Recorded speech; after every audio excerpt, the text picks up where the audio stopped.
Hello and welcome. My name is Zafar Iqbal and you are watching the Mojo story. In an important verdict, the Supreme Court of India has rejected State Bank of India's plea to grant an extension to disclose the details of the electoral bonds.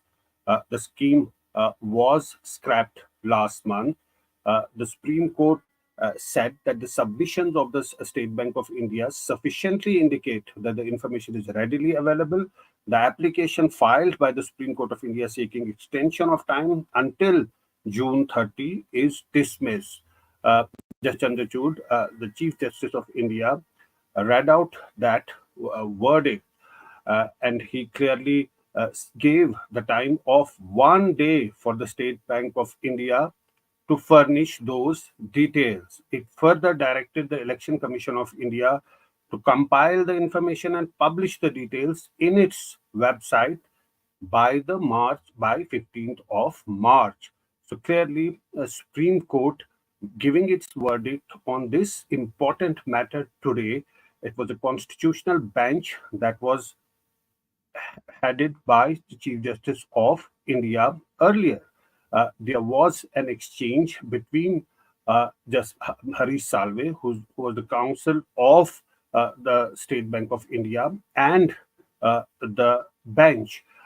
Clearly, the judges were asking that why is the Supreme Court not complying to the Supreme Court directions? Why is the State Bank of India not complying to the Supreme Court direction? Supreme Court clearly wrapped State Bank of India questioning the delay in furnishing information, despite Supreme Court, uh, uh, the point that State Bank of India was making, that the details are in different silos, that the names are put in one place, then a number is generated, and the then there's a different place where the details are kept for those who are really dispersing that money, and there has to be given some time for the matching of those details. But Supreme Court clearly telling the State Bank of India that what has the progress been made up till now, or has there any progress been made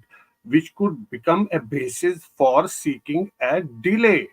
But clearly, Supreme Court at the end of it said that, gave the State Bank of India the time of just 1 day. They have to furnish those details by the end of tomorrow, March 12th.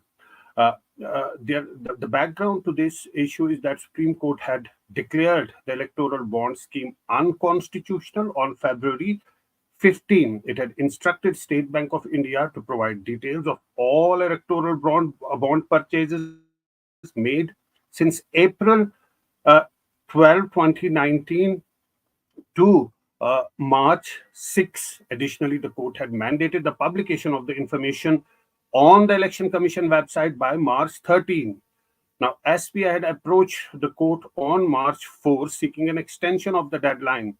The bank clearly citing the intricate nature of the process due to anonymity protocols and the matching of the two sets of information. But Supreme Court saying that there are two sets of information, but it ultimately goes to one main branch. Where it is in Mumbai. At one point of time, Supreme Court said that they got the sealed envelope from the Election Commission of India and they can open it and disclose all the details. But in the end, the verdict clearly dismissing State Bank of India's plea and giving the time of 1 day to furnish the details, and also after those details are furnished, telling the Election Commission of India to put them up on its website. To get a sense and to discuss more on this, we joined by Banu Chandar. He joins us. Welcome to the show. Banu Chandar joins us. Banu, what is the sense that you make of today's verdict? Clearly, the State Bank of India couldn't convince Supreme Court of India for an extension to furnish those details. Supreme Court saying that all the details are available with you and you can just give it in 1 day's time.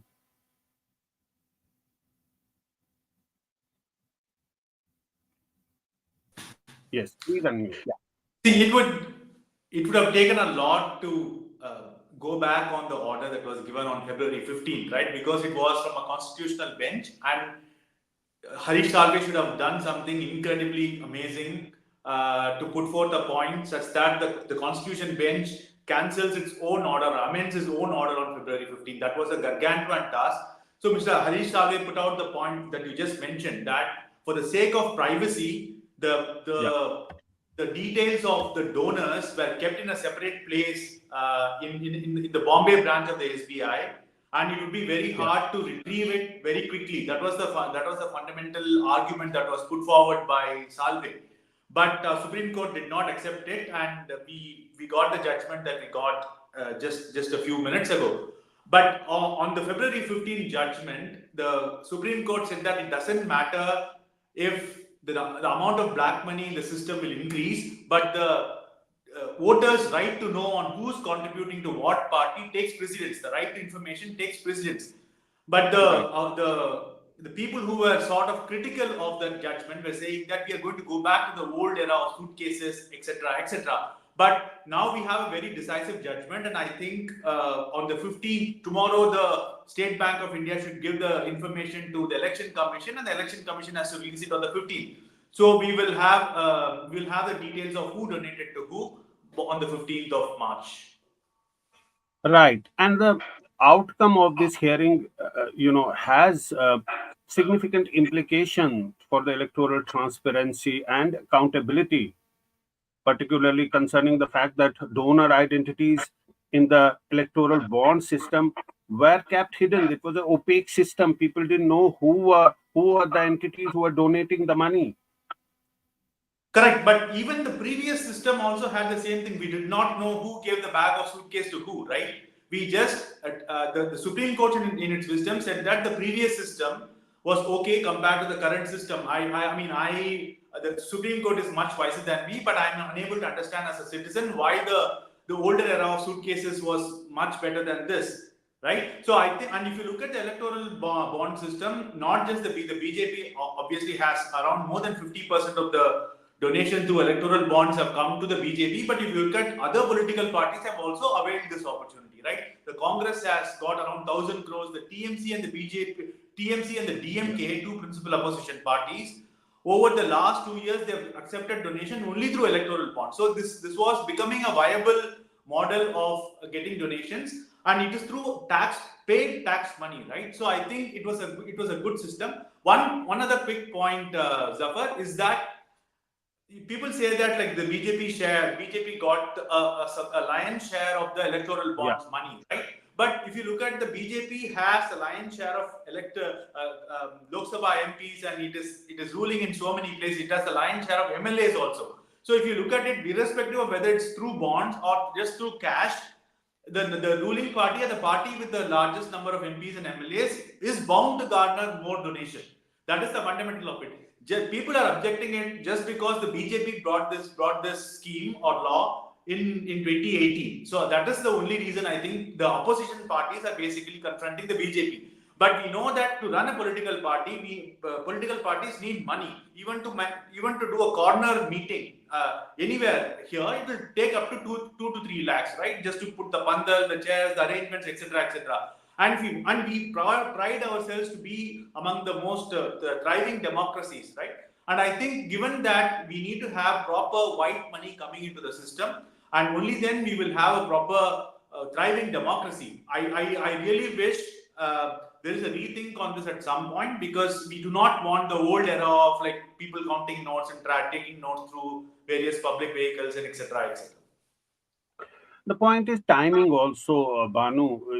General elections are just around the corner, and this case has come up, and Supreme Court has asked for putting out the details in the public. They say that the public has the right to know, and in response, the State Bank of India saying that we can do it only by the end of June.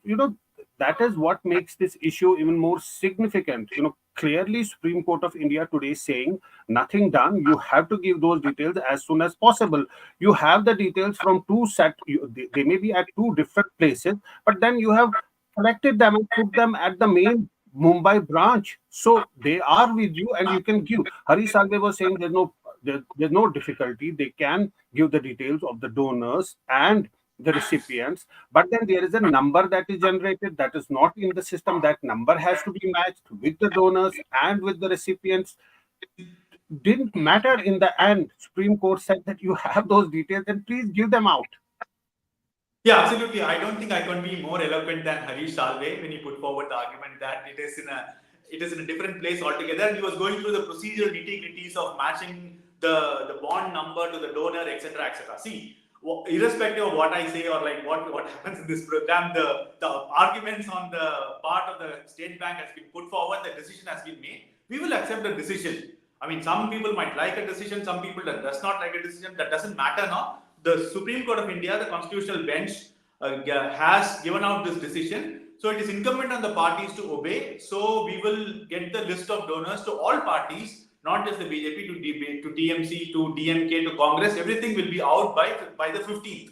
So let's see where it goes from here. See, so I'm not. Please don't think that I'm actually like speaking against the judgment of the Supreme Court on the 15th. They definitely have a point of view that right to information is very important, and you can't dissent to crony capitalism, etc., etc. I mean, there are valid issues, but having been part of the political system for some time now, I know that we can easily go back to the dark days, right? And we should not do that. Hopefully, like we find a new method.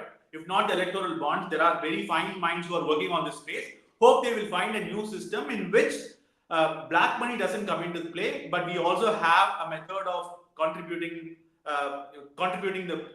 white money to the politics to enable clean politics and also have a thriving democracy.